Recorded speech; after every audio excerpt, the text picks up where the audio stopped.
తప్పుడు కేసులు పెడుతుంది కూటమి ప్రభుత్వం, అమాయకులైన వాళ్ళని అరెస్ట్ చేస్తుందని మాట్లాడుతున్న కొంతమందికి నేను ఒక్కటే అడుగుతున్నా. మీరు అధికారంలో ఉన్న రోజుల్లో గత 5 సంవత్సరాల్లో మీరు ఇప్పుడు అయితే 2019 నుంచి 24 వరకు అధికారంలో ఉన్నారో జగన్మోహన్ రెడ్డి గారి టర్మ్లో మీరు చేసింది ఏంది? ఎంతమంది అమాయకుల మీద, కూటమి కార్యకర్తల మీద ఎన్ని వందల వేల కేసులు పెట్టారు? ఎంతమంది అన్యం పుణ్యం తెలియని అమాయకుల్ని అరెస్ట్ చేసి జైల్లో పెట్టి వాళ్ళ కుటుంబాలని రోడ్డు మీదకి లాగినారు? అది మర్చిపోయినారా?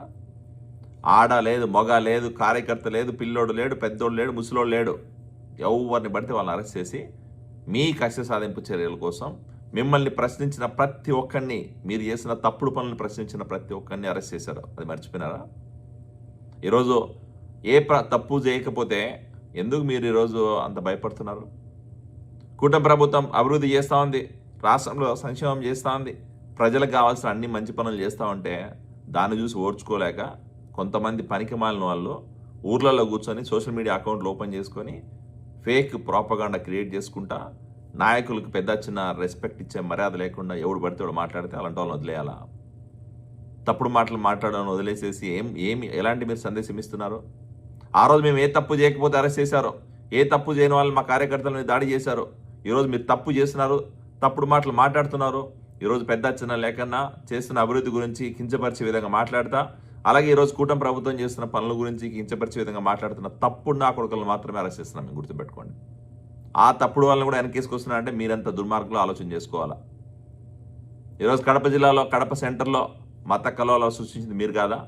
మళ్ళీ దాన్ని తీసుకొచ్చి ఈరోజు కూటమి ప్రభుత్వం మీద బురదడానికి ప్రయత్నం చేస్తున్నారు. ఏదో కూటమి ప్రభుత్వం ఇన్వాల్వ్ అయ్యి చేస్తుందని మాట్లాడుతున్నారు. ఎవడు మిమ్మల్ని లాస్ట్ మినిట్లో మార్చమని చెప్పారు? పేరుని మార్చింది మీరు, మత కలవలు సృష్టించింది మీరు. మళ్ళీ ఈరోజు తీసుకొచ్చి కూటమి ప్రభుత్వం అరెస్ట్ చేస్తుంది, కూటమి ప్రభుత్వం దాని మీద యాక్షన్ తీసుకుంటుందని చెప్పి మాట్లాడేది మీరు. మాట్లాడడానికి కొంచెం సిగ్గు ఉండాలా? ఇంకా అక్కడ భూమన కరుణాకర్ రెడ్డి మాట్లాడతారు శ్రీవాణి ట్రస్ట్ లేదు, అన్యాయం జరుగుతుందని చెప్పి. శ్రీవాణి ట్రస్ట్లో వైవి సుబ్బారెడ్డి గారు టీటీడీ చైర్మన్ ఉన్న రోజుల్లో ఆ శ్రీవాణి ట్రస్ట్ ద్వారా ఎన్ని వందల కోట్లు సంపాదించాడో, శ్రీవాణి ట్రస్ట్ మాయలో ఎన్ని గోశాలలు పేరు పెడుతున్నా అని చెప్పి గోశాల ఫండ్స్ కలెక్ట్ చేశారో, శ్రీవాణి ట్రస్ట్ దందా ఏందో అనేది బయటకు వస్తాయి దగ్గరలో, కొంచెం వెయిట్ చేయండి. ఇంకా వీళ్ళందరి పక్కన పెడితే ఇంక ఈ జోకర్ కమెడియన్ ఒకడు ఉన్నాడు, బైరెడ్డి. ఈయనకి 10-15 సంవత్సరాల నుంచి రాజకీయాల్లో కూడా ఒక్క పూట కూడా ఎమ్మెల్యే టికెట్ ఇలా జగన్మోహన్ రెడ్డి. ఆయన సిగ్గు లేక నా పార్టీలో కంటిన్యూ అవుతున్నాడు.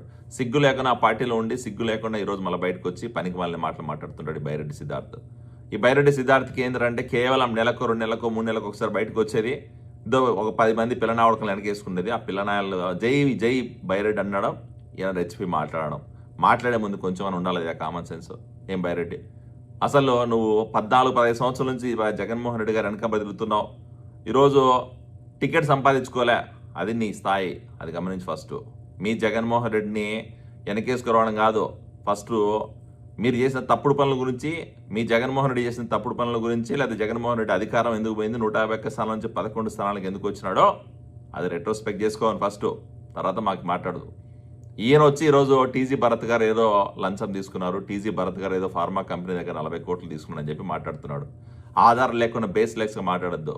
నీ దగ్గర ఆధారాలు ఉంటే, నిజంగా 40 కోట్లు లంచం తీసుకున్నట్టు, 40 కోట్ల డబ్బులు ఆయన అకౌంట్లోకి వచ్చినట్టు ప్రూఫ్ ఉంటే బయటకు వచ్చి మాట్లాడు. పెద్ద మనిషి సిగ్గు లేకుండా, మానం లేకుండా, కామన్ సెన్స్ లేకుండా బయటకు వచ్చి పెద్ద చిన్న లేకుండా, మినిస్టర్ అన్న మర్యాద ఇవ్వకుండా ఏకవచనంతో మాట్లాడుతున్నావు. ఏంది నీ స్థాయి అసలు? ఏముంది నీకు అసలు? ఏం పెద్ద పుడింగ్ అని ఉంటాను ఏమన్నా? ఒక 100 మంది పిల్లల్ని వెనకేసుకుని తిరుగుతూ నువ్వేదో పెద్ద లీడర్ అనుకుంటావా? నీ ఏమంటారు బిర్యానీ పెట్టి ఏమంటారు రోజు మనుషులు మందు తాపితే ప్రతి ఒక్కడి వెనక తిరుగుతారు, అది గుర్తుపెట్టుకో. పనికిమాలిన పిల్లల్ని వెనకేసుకొని పనికిమాలని మాట్లాడుకుంటా, పనికిమాలని మాట్లాడి రోడ్డు సెంటర్లోకి వచ్చి మాట్లాడుకుంటా మళ్ళీ నువ్వు ఏదో పెద్ద పుడింగ్ అన్నట్టు బిల్డప్ ఇచ్చుకుంటున్నావు. అసలు ఈ బైరెడ్డి సిద్ధార్థ్ అనే పర్సన్కి మినిస్టర్ టీజీ భరత్ గారి అసెట్స్ వాల్యూ అనేది తెలుసా? కనీసం వాళ్ళ కుటుంబం ఏం బిజినెస్లు చేస్తారో తెలుసా? వాళ్ళ నాన్నగారు ఏం చేశారు, టీజీ వెంకటేష్ గారు ఏం చేస్తారో తెలుసా? ఏ మాత్రం సిగ్గు లేదు, కామన్ సెన్స్ లేదు. ఈరోజు కేవలం ఈయన ఏదో ఎలివేషన్ల కోసం, ఈయన ఏదో ఈరోజు వైఎస్ఆర్సీపీ సోషల్ మీడియాలో ట్రోల్ అవడం కోసం, లేదా ఎలివేషన్లు ఇచ్చుకొని ఒక 10 మంది పిల్లనాయలు వేసుకొని హడావిడి చేయడం తప్ప వాస్తవాలు మాట్లాడుతున్నావు. అసలు నీ దగ్గర ఆధారాలు ఉన్నాయా? లేవు. ఇలా చెప్పుకుంటూ పోతే ఈరోజు కూటమి ప్రభుత్వం చేస్తున్న మంచి పనులని, కూటమి ప్రభుత్వం ఈరోజు లా అండ్ ఆర్డర్ని కంప్లీట్గా ఒక నార్మల్ కండిషన్లో తీసుకొచ్చి రాష్ట్రంలో శాంతియుత వాతావరణంలో ఈరోజు ముందుకెళ్తూ ఉంటే మళ్ళీ ఈరోజు రాష్ట్ర వ్యాప్తంగా యువతని అందరు రెచ్చగొట్టి ఈ వైఎస్ఆర్సీపీ పనికిమాల కొంతమంది పిల్లనాయలందరూ బయట తీసుకొచ్చి అలజడి సృష్టించాలా, రాష్ట్రంలో ఏదో రకంగా లా అండ్ ఆర్డర్ నిర్వీర్యం చేయాలా, రాష్ట్రంలో ఈరోజు శాంతి భద్రతల్ని మళ్ళీ విఘాతం కలిగించాలా. ఇదేనా మీ అజెండా? ఇదేనా మీ రాజకీయం? దీనికోసమే పార్టీ నడుపుతున్నది. జగన్మోహన్ రెడ్డి గారికి, వైఎస్ఆర్సీపీ నాయకులకి లేదా వైఎస్ఆర్సీపీ క్యాడర్ని ఒకటి అడుగుతున్నా, మీ జగన్మోహన్ రెడ్డి అధికారంలో ఉన్న రోజుల్లో చేసింది తప్పు కాకపోతే మేము చేసి కూడా తప్పు కాదయ్యా, బరాబర్ చేస్తాం. మీరు తప్పుడు మాటలు మాట్లాడితే వదిలేయాలా? కారు కూతులు కూసే వదిలేయాలా? బయటకు వచ్చి ఆధారం లేకుండా బేస్లెస్ కామెంట్ చేసి వదిలేయాలా? లేకపోతే రాష్ట్రంలో జరుగుతున్న అభివృద్ధి గురించి పనికి వాళ్ళు మాట్లాడితే వదిలేయాలా? ఏం మాట్లాడుతున్నారు మీరు? చేత వస్తే మీకు నిజంగానే దమ్ము ధైర్యం ఉంటే ఈరోజు ప్రజల్లోకి వచ్చి తెలుసుకోండి. అది లేకుండా పొద్దున్న లేస్తే సోషల్ మీడియాలో వీళ్ళకి ఏదో ఒక రకంగా గొడవలు పెట్టాలా.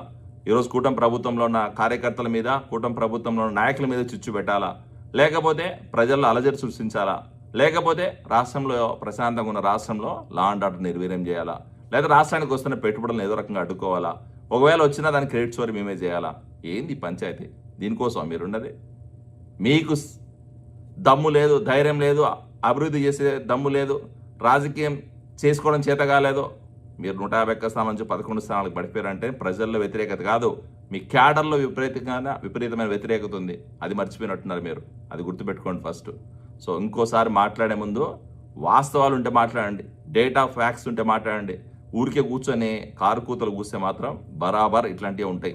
అరెస్ట్ లేని ఇంకా ఈయన బైరెడ్డి సిద్ధార్థ అంటున్నాడు సబ్ జైలుకు పోయొచ్చా అంట. సబ్ జైలు ఆయనకేం కొత్త కాదంట, సిగ్గుండాలి ఆ మాట చెప్పుకునేకి. ఓ మర్డర్ కేసులో సబ్ జైలుకు పోయొచ్చి జైలు శిక్ష అనుభవించిన వచ్చిన తర్వాత అదేదో గొప్పగా ఇచ్చి బయట చెప్పుకుంటున్నావు అంటే నీ అంత మూర్ఖుడు, నీ అంత దుర్మార్గుడు, నీ అంత పనికిమాలను కూడా ఉన్నాడు. ఆలోచించుకో. Thank you. చెప్తేనే ఈ టీడీపీ వాళ్ళు ఏం చేశారు, పొద్దున్నే ఇదే సెంటర్కి వచ్చినారు. ఇదే సెంటర్కి వచ్చి ఎస్వి మోహన్ రెడ్డిని, సిద్ధార్థ రెడ్డిని అరెస్ట్ చేయాలంట. ఒరే మీరు అన్యాయంగా అరెస్ట్ చేస్తారని రా మేము ధర్నా చేస్తాండేది. మళ్ళా వచ్చి సిద్ధార్థ రెడ్డిని అరెస్ట్ చేయాలంటాడు వాడు. ఒరే ఆ సబ్ జైల్లో నేను వేసిన మొక్కలు ఇప్పటికి చెట్లు కూడా ఉంటాయి.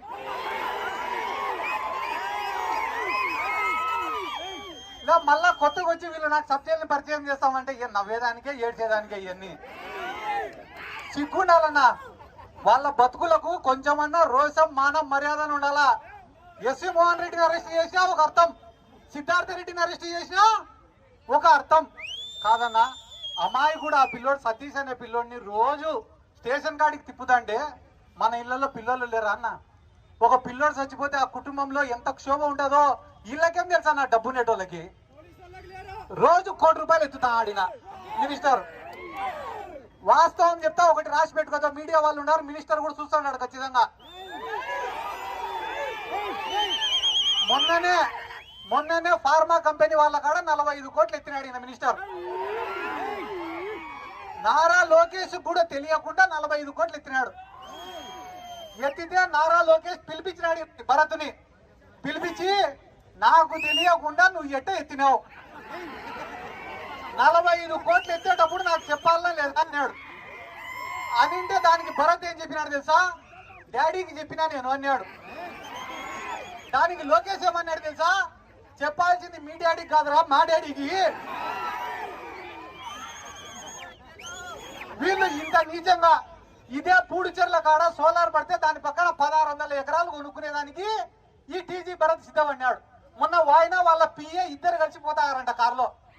పోతా అంటే ఈ టీజీ భరత్ చెప్పాడంట వాళ్ళ పిఏకి, ఒరే ఈ ల్యాండ్ భలే ఉందిరా, బుజ్జగించు